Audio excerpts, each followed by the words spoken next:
welcome back to my channel Spread Happiness with Aditi, and this is Aditi Saxena Sehgal. A very warm welcome to my channel. सबसे पहले 2021 की ढेर सारी शुभकामनाएं। ये साल आपके लिए ढेर सारी खुशियां लेकर आए। लेकिन अगर आप अपने रिलेशनशिप से खुश नहीं हैं, अपने पार्टनर के साथ खुश नहीं हैं, जबकि लव एंड लॉयल्टी जो सबसे इम्पोर्टेंट है वो आपके बीच में है, स्टिल कुछ ना कुछ तो कमी है कि इनर पीस नहीं आता, you are not happy with your partner, तो हम कुछ ऐसे ही पॉइंट्स आज डिस्कस करने वाले हैं जो कि आपके रिलेशनशिप को और ज्यादा अच्छा बना देगा। तो लेट्स गेट स्टार्टेड।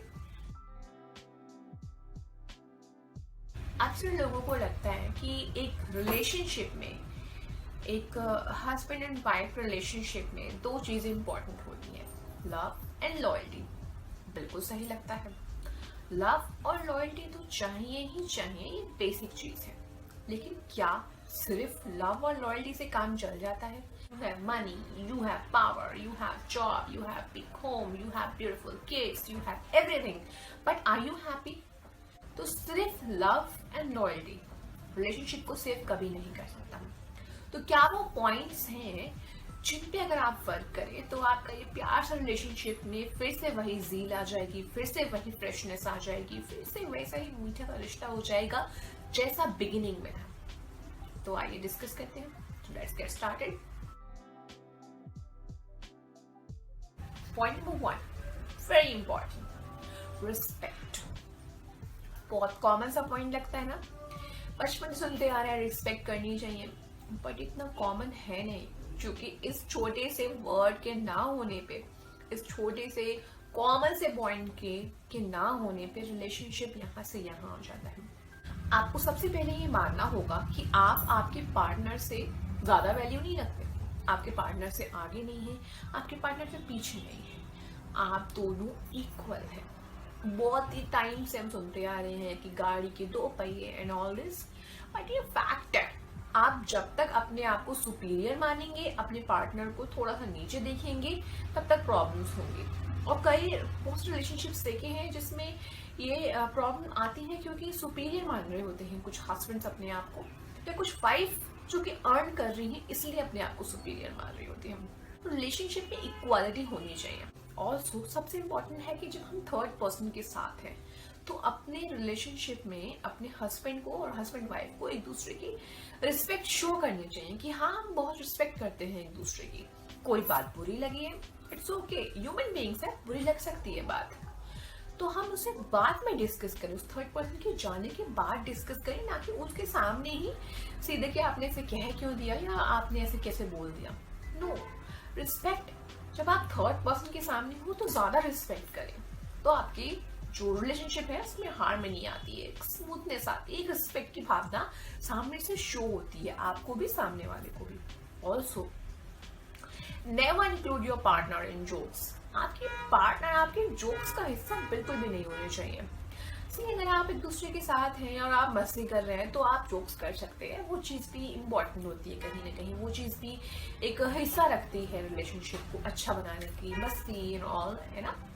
बट अगर आप किसी और के सामने हैं और उसमें जोक्स मांग रहे हैं और जोक्स में आपका पार्टनर आ रहा है, चाहे वो आपका हस्बैंड हो या चाहे आपकी वाइफ हो, दिस इज रॉन्ग, क्योंकि कहीं ना कहीं उन जोक्स को दिल पे लग रहे होते हैं, मतलब मानो कहीं ना कहीं आपको हर्ट कर रहे होते हैं। तो दूसरों के सामने, किसी और के सामने अपनी पार्टनर को आपके जोक्स का हिस्सा बिल्कुल मत बनाइए, no.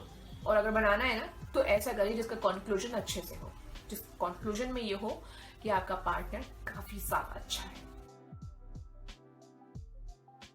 Point number 2, don't always expect. हमेशा ये सोचने की जगह कि उसने मुझे क्या दिया है या उससे मुझे क्या मिला है, ट्राई थिंक लाइक कि मैंने इस रिलेशनशिप में क्या दिया है, मेरा इस रिलेशनशिप को अच्छा बनाने में कितना कॉन्ट्रीब्यूशन है, फ्रॉम मॉर्निंग टिल एंड। मैं ऐसा क्या करता हूँ या मैं ऐसा क्या करती हूँ जिससे ये रिलेशनशिप की हार्मनी और मतलब हार्मनी आए, उसको स्मूथ हो, उससे मेरा कितना कॉन्ट्रीब्यूशन है। इंस्टेड ऑफ थिंकिंग कि उसने मुझे क्या दिया, उससे मुझे मिला ही क्या है, मैं अच्छा डिजर्व करता था या और अच्छा डिजर्व करती थी, नो। बेटर ऑप्शन का तो कोई एंड है ही नहीं, और बेटर ऑप्शन कुछ होता है ही नहीं। तो फिर ये तो बिल्कुल भी ना सोचे कि आई डिजर्व बेटर, ये जहां बात आ गई वहां सब कुछ बात खत्म हो गई। बट आप सोचें कि हमने इस रिलेशनशिप में कितना कंट्रीब्यूट किया है एक दूसरे को. तो point number 2 is don't always expect.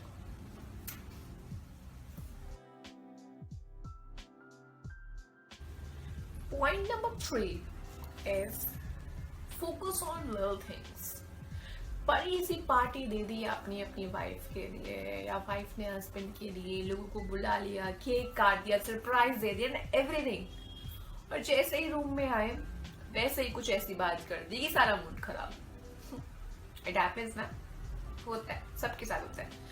तो इतनी बड़ी बड़ी चीजों पे आप ध्यान दीजिए, वो भी इम्पोर्टेंस रखते हैं. बट छोटे छोटे जेस्चर, कितना प्यार, कितनी रिस्पेक्ट, कितनी कदर है, वो आपको शो करनी है. एक छोटी सी मीठी सी chocolate, small sentences, you have done a lot for me, you are doing a lot for me, या फिर कितना अच्छा खाना बना है, वाकई आपको पाकर तो मैं वाकई ब्लेस्ड हूँ.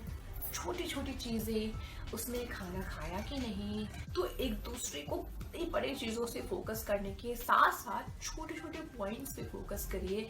अगर आप कहीं दूर हैं तो बोल दीजिए कि मैं लेट हो सकता हूँ या हो सकती हूँ, मैं यहाँ हूँ या मैं वहाँ हूँ. छोटी छोटी नोनी नोनी जो चीजें हैं ना, बहुत इंपॉर्टेंस रखती है. दुखी है, परेशान है, तो एक चॉकलेट ले जाइए, कोई सरप्राइज ले जाइए, कोई गिफ्ट ले जाइए, ये जरूर फायदा देता है.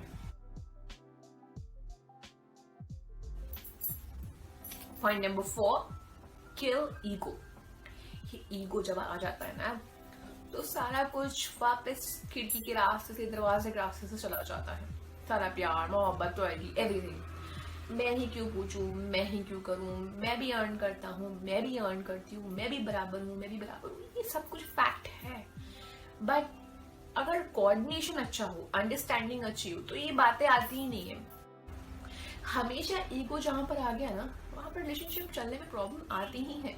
एंड यू नो व्हाट, जब आप अपने पार्टनर के लिए कुछ करते हो तो एक अजीब सी खुशी महसूस होती है. सुबह उठ के कुछ बनाने में, या फिर उसको सुबह उठना पसंद नहीं है तो उसकी उठने का इंतजार करने में, या फिर वो सुबह उठने में देर हो जाती है तो उनके लिए चाय लाने में, इन सब में तो अच्छा महसूस करना चाहिए. यू शुड फील ब्लेस्ड कि you have such a wonderful partner and you are doing your job very greatly, perfectly.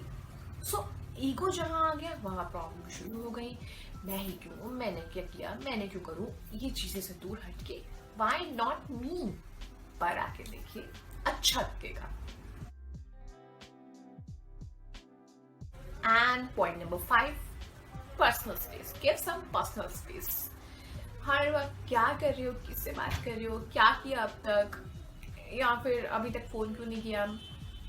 C, positiveness होना एक प्यार की निशानी है, पर ये जब जरूरत से ज्यादा बढ़ जाए तो मुसीबतों की निशानी हो जाती है.